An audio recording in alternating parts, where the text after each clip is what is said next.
ಬಿಸಿ ಪಾಟೀಲ್ ಅಳಿಯನ ಸಾವಿಗೆ ಇದೇ ಕಾರಣ. ಪ್ರತಾಪ್ ಆತ್ಮಹತ್ಯೆ ಬಿಚ್ಚಿಟ್ಟ ಬಿಸಿ ಪಾಟೀಲ್.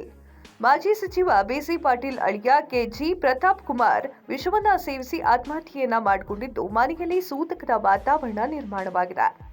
ಹೊನ್ನಾಳಿ ತಾಲೂಕಿನ ಅರಕೆರೆ ಸಮೀಪದ ಅರಣ್ಯದ ರಸ್ತೆಯಲ್ಲಿ ಪ್ರತಾಪ್ ಕಾರಿನಲ್ಲಿ ವಿಷವನ್ನ ಸೇವಿಸಿ ಆತ್ಮಹತ್ಯೆಗೆ ಶರಣಾಗಿದ್ದಾರೆ. ಮಾಜಿ ಸಚಿವನ ಪುತ್ರನಂತಿದ್ದಂತಹ ಅಳಿಯ ಪ್ರತಾಪ್ ಆತ್ಮಹತ್ಯೆ ಮಾಡಿಕೊಂಡಿದ್ದು ಏಕೆ ಎನ್ನುವಂತಹ ವಿಚಾರವನ್ನ ಹೇಳ್ತೀವಿ ನೋಡಿ. ಅಳಿಯನ ಸಾವಿನ ಬಳಿಕ ಶಿವಮೊಗ್ಗದಲ್ಲಿ ಮಾಜಿ ಸಚಿವ ಬಿಸಿ ಪಾಟೀಲ್ ಮಾತನಾಡಿದ್ದಾರೆ. 2008ರಲ್ಲಿ ಪುತ್ರಿ ಸೌಮ್ಯ ಜೊತೆ ಪ್ರತಾಪ್ ಕುಮಾರ್ ವಿವಾಹವಾಗಿತ್ತು. ನನ್ನ ವ್ಯವಹಾರ, ರಾಜಕೀಯ ಸೇರಿದಂತೆ ಎಲ್ಲವನ್ನ ಪ್ರತಾಪ್ ಮನೆ ಮಗನ ರೀತಿಯಲ್ಲಿ ನೋಡ್ಕೊಳ್ತಾ ಇದ್ದ.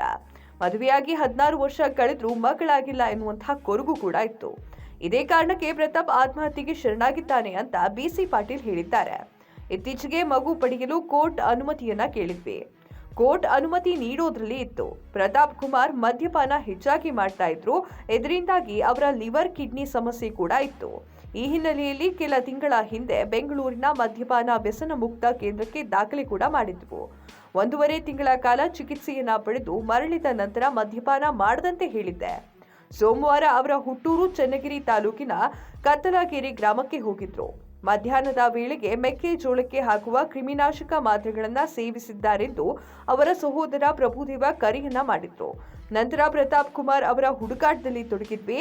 ದಾವಣಗೆರೆ ಹಾಗೂ ಶಿವಮೊಗ್ಗ ಪೊಲೀಸರಿಗೆ ಕರೆಯನ್ನ ಮಾಡಿ ಮಾಹಿತಿಯನ್ನ ನೀಡಿದ್ವಿ. ಹೊನ್ನಾಳಿ ಸಮೀಪದ ಏರಿಯಾದಲ್ಲಿ ಅವರ ಮೊಬೈಲ್ ಫೋನ್ ಆನ್ ಇತ್ತು. ಕರೆ ಮಾಡಿದಾಗ ಹೊನ್ನೊಳ್ಳಿ ಮಲೆಬೆನ್ನೂರು ರಸ್ತೆಯಲ್ಲಿ ಇದ್ದೇನೆ, ವಿಷ ಸೇವಿಸಿದ್ದೇನೆ ಎಂದಿದ್ರು. ಕೊನೆಗೆ ಹೊನ್ನೊಳ್ಳಿ ಸಮೀಪ ಸಿಕ್ಕಿದ್ರು. ತಕ್ಷಣವೇ ಹೊನ್ನೊಳ್ಳಿಯಲ್ಲಿ ಪ್ರಥಮ ಚಿಕಿತ್ಸೆಯನ್ನ ಕೊಡಿಸಿ ದಾವಣಗೆರೆ ಆಸ್ಪತ್ರೆಗೆ ಕಳುಹಿಸಲು ಯೋಚನೆಯನ್ನ ಮಾಡಿದ್ವಿ. ದಾವಣಗೆರೆ ದೂರವಾಗಿರುವಂತಹ ಹಿನ್ನೆಲೆಯಲ್ಲಿ ತಕ್ಷಣವೇ ಶಿವಮೊಗ್ಗದ ಆಸ್ಪತ್ರೆಗೆ ದಾಖಲು ಮಾಡುವಾಗ ಮಾರ್ಗ ಮಧ್ಯೆ ಸಾವನ್ನಪ್ಪಿದ್ದಾರೆ. ಇದರಿಂದಾಗಿ ಸಾಕಷ್ಟು ನೋವು ಸಂಕಟ ಆಗ್ತಾ ಇದೆ. ನಾಳೆ ಚನ್ನಗಿರಿ ತಾಲೂಕಿನ ಕತ್ತಲಗೆರೆ ಗ್ರಾಮದಲ್ಲಿ ಅವರು ಅಂತ್ಯ ಸಂಸ್ಕಾರ ನೆರವೇರಲಿದೆ ಅಂತ ಹೇಳಿದ್ದಾರೆ.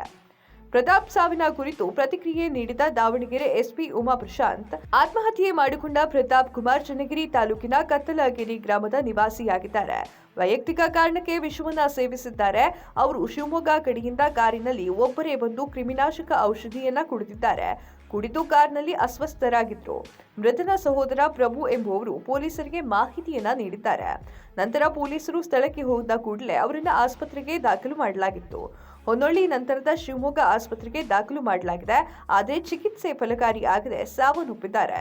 ಇವರು ಕೃಷಿ ಹಾಗೂ ಇತರೆ ವ್ಯವಹಾರಗಳನ್ನ ಮಾಡಿಕೊಂಡಿದ್ರು. ಮೇಲ್ನೋಟಕ್ಕೆ ಇದೊಂದು ವೈಯಕ್ತಿಕ ಕಾರಣದಿಂದ ನಡೆದ ಘಟನೆ. ಯಾವುದೇ ರೀತಿಯ ಡೆತ್ ನೋಟ್ ಪತ್ತೆಯಾಗಿಲ್ಲ. ಸದ್ಯ ಮೊಬೈಲ್ ವಶಕ್ಕೆ ಪಡೆಯಲಾಗಿದ್ದು ಪರಿಶೀಲನೆಯನ್ನ ಮಾಡಲಾಗ್ತಾ ಇದೆ.